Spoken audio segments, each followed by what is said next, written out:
সুপ্রিয় দশম শ্রেণী ছাত্রছাত্রীবৃন্দ, তোমরা কেমন আছো? আশা করি তোমরা ভালো আছো। আমি হেমন্ত টিউটোরিয়ালের পক্ষ থেকে হেমন্ত পরামানিক আজকে আমি তোমাদের কাছে নিয়ে এসেছি তোমাদের বাংলা বিষয়ে নাটক সিরাজদৌল্লা বেশ কিছু গুরুত্বপূর্ণ প্রশ্ন।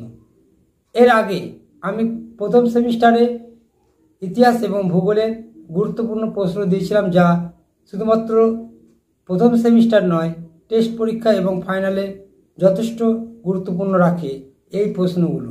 সেই সমস্ত প্রশ্ন আমি তোমাদের জন্য তুলে ধরেছিলাম। তো যারা আশা করছি যারা এই প্রশ্নগুলো করেছো তারা সফল হয়েছো। তোমাদের বিভিন্ন স্কুলে বিভিন্ন ধরনের প্রশ্ন হয়েছে। তো আমি যে প্রশ্নগুলো দিয়েছিলাম ওই প্রশ্নগুলোর মধ্যে তোমাদের কমন এসেছে। তোমরা যারা এখনো পর্যন্ত প্রশ্নগুলো নাওনি, তোমরা সেই প্রশ্নগুলো তুলে নাও, খাতায় লিখে রাখো, কারণ ওই প্রশ্নগুলো তোমাদের টেস্টে এবং ফাইনালের জন্য বিশেষ গুরুত্বপূর্ণ প্রশ্ন। আজকে আমি তোমাদের সেকেন্ড সেমিস্টারের বাংলার সিরাজদৌল্লা নাটকের প্রশ্ন রাখছি। তো এই প্রশ্ন তোমরা খুব ভালোভাবে তৈরি করে নাও, তোমাদের টেস্টে ভীষণ কাজে লাগবে। সেকেন্ড সেমিস্টার তো লাগবেই এবং টেস্টে ভীষণ কাজে লাগবে, এবং এমনকি ফাইনালে এই প্রশ্ন পড়লে তোমরা কমন পেয়ে যাবে। তোমাদের এই প্রশ্নগুলো এখন থেকে খুব ভালোভাবে তৈরি করে নিতে হবে। তো যেই প্রশ্নগুলো আমি তোমাদের রাখছি সেই প্রশ্নগুলো এক নজরে দেখে নাও। প্রথম প্রশ্ন,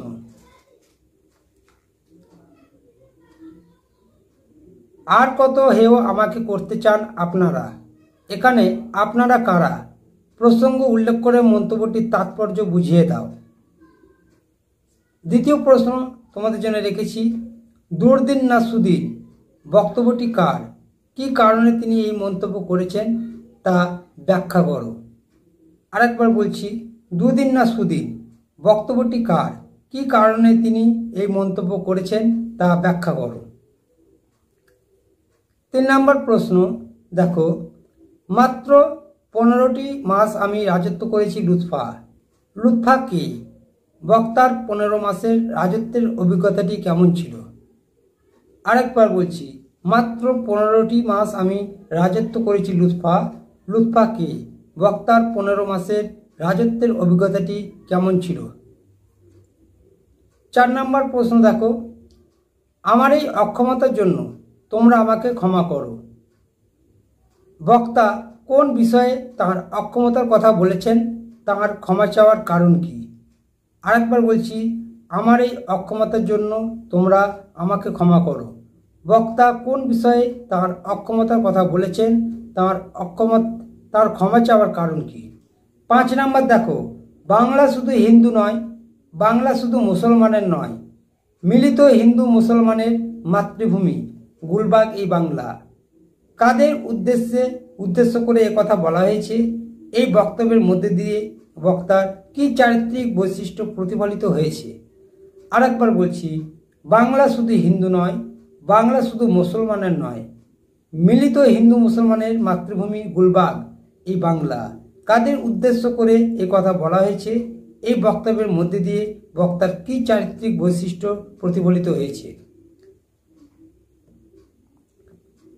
এই প্রশ্নগুলো কিন্তু ভীষণ গুরুত্বপূর্ণ প্রশ্ন, তোমরা খুব ভালোভাবে তৈরি করে নিও। এই প্রশ্নটার অনুরূপ প্রশ্ন এভাবেও আসতে পারে, বাংলা শুধু হিন্দুর নয়, বাংলা শুধু মুসলমানের নয়, মিলিত হিন্দু মুসলমানের মাতৃভূমি গুলবাগ এই বাংলা। এই বক্তাকে কোন পরিস্থিতিতে তিনি কাদের এভাবে উদ্বুদ্ধ করতে চেয়েছেন? আরেকবার বলছি, অনুরূপভাবে এই প্রশ্নটা আসতে পারে, বাংলা শুধু হিন্দুর নয়, বাংলা শুধু মুসলমানের নয়, মিলিত হিন্দু মুসলমানের মাতৃভূমি গুলবাগ এই বাংলা। বক্তাকে কোন পরিস্থিতিতে তিনি কাদের এভাবে উদ্বুদ্ধ করতে চেয়েছেন? পরের প্রশ্ন দেখো,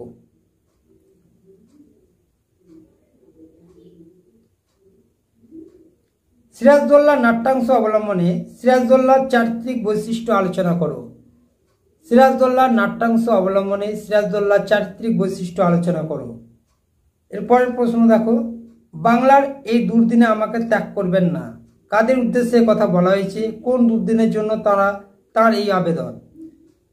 আরেকবার বলছি, বাংলার এই দুর্দিনে আমাকে ত্যাগ করবেন না, কাদের উদ্দেশ্যে কথা বলা হয়েছে?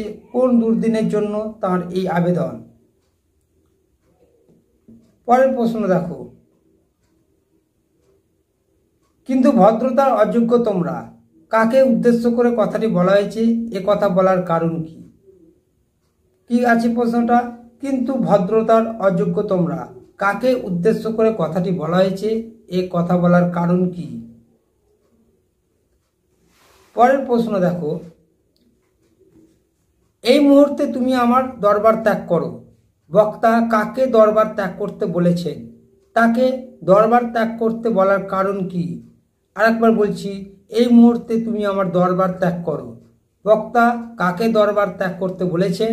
কাকে দরবার ত্যাগ করতে বলার কারণ কি? পরের প্রশ্ন দেখো, আজ বিচারের দিন নয়, সৌহার্দ্য স্থাপনের দিন। কে কার উদ্দেশ্যে এই উক্তিটি করেছেন? বক্তার এরূপ মন্তব্যর কারণ কি? আরেকবার বলছি, আজ বিচারের দিন নয়, সৌহার্দ্য স্থাপনের দিন। কে কার উদ্দেশ্যে এই উক্তিটি করেছেন? বক্তার এইরূপ মন্তব্য কারণ কি? পরের প্রশ্ন, জাতির সৌভাগ্য সূর্য আজ অস্তচলগামী। কোন জাতির কথা অর্ধিতাংশে বলা হয়েছে? তার সৌভাগ্য সূর্য অস্তচলগামী কেন? আরেকবার বলছি, জাতির সৌভাগ্য সূর্য আজ অস্তচলগামী। কোন জাতির কথা উর্ধিতাংশে বলা হয়েছে? তার সৌভাগ্য সূর্য অস্তচলগামী কেন?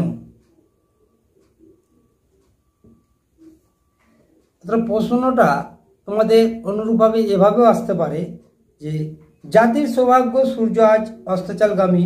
বক্তার এমন মন্তব্যের কারণ সিরাজদৌল্লা নাট্যাংশের কাহিনী সূত্র অবলম্বনে আলোচনা করো। অনুরূপভাবে কি আসতে পারে? জাতির সৌভাগ্য সূর্য আজ অস্তচলগামী। বক্তার এমন মন্তব্যের কারণ সিরাজদৌল্লা নাট্যাংশের কাহিনী সূত্র অবলম্বনে আলোচনা করো। পরের প্রশ্ন, বাংলার মান, বাংলার মর্যাদা, বাংলার স্বাধীনতা রক্ষার প্রয়াসে আপনারা আপনাদের শক্তি দিয়ে, বুদ্ধি দিয়ে সর্বরকমের আমাকে সাহায্য করুন। সিরাজ কাদের কাছে এই সাহায্যের আবেদন জানিয়েছেন? কেন তিনি এই সাহায্যের প্রত্যাশী হয়েছেন?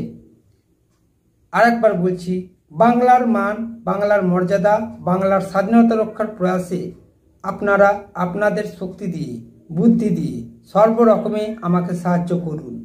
সিরাজ কাদের কাছে এই সাহায্যের আবেদন জানিয়েছেন? কেন তিনি এই সাহায্যের প্রত্যাশী হয়েছেন? এই প্রত্যেকটা প্রশ্ন কিন্তু ভীষণ গুরুত্বপূর্ণ তোমাদের জন্য। 2025-এ এই প্রশ্নগুলো মাধ্যমিকে এই প্রশ্নের মধ্যেই তোমাদের প্রশ্ন আসবে। তোমরা মিলিয়ে নেবে 2025-এ মাধ্যমিক পরীক্ষার পর। তো টেস্টে তো তোমরা পাবেই, সেকেন্ড সেমিস্টারও তোমরা পাবে। আমি প্রত্যেকটা অধ্যায় আলাদা আলাদা করে তোমাদের বাংলা সাজেশন দিয়ে দেবো। এরপর আমি ইতিহাসও নিয়ে আসবো, ভূগোলও নিয়ে আসবো, বিভিন্ন সাবজেক্টের সাজেশন তোমাদের জন্য নিয়ে আসবো। তোমরা যারা এখনও পর্যন্ত নতুন আছো, চ্যানেলটা সাবস্ক্রাইব করোনি, তোমরা চ্যানেলটিকে সাবস্ক্রাইব করে রাখো, যাতে তোমাদের পরবর্তী কোনো ভিডিও ছাড়া মাত্রই তোমরা সহজেই পেয়ে যাও, তো তোমাদের সুবিধা হয়। তো তোমাদের দেখতে পাচ্ছ যে এই প্রশ্ন আমাদের একদিনে হয়ে যায় না, প্রশ্নগুলো আমাদের অনেক কষ্টে তৈরি করতে হয়। তোমাদের শুধু একটু শুনে লিখে নেওয়া এবং সেইগুলো তোমাদের সারা বছর ধরে তৈরি করতে হবে, এইটাই। আর তো তোমাদের কোনো চাপ নেই। তো প্রশ্নগুলো দেখো। পরের প্রশ্ন, মনে হয় ওর নিঃশ্বাসে বিষ, ওর দৃষ্টিতে আগুন, ওর অঙ্গ সঞ্চালনে ভূমিকম্প। উদ্ধৃতিটির আলোকে ঘসেটি বেগমের চরিত্র বৈশিষ্ট্য আলোচনা করো। অর্থাৎ ঘসেটি বেগমের চরিত্রটা ভালো করে বলো। তোমাদের এখানে দুটো চরিত্র আমি এই মুহূর্তে এখন পর্যন্ত রেখেছি, সিরাজদৌল্লার চরিত্র এবং ঘসেটি বেগমের চরিত্র। এই দুটো চরিত্র তোমরা খুব ভালোভাবে তৈরি করে রেখো এখন থেকে।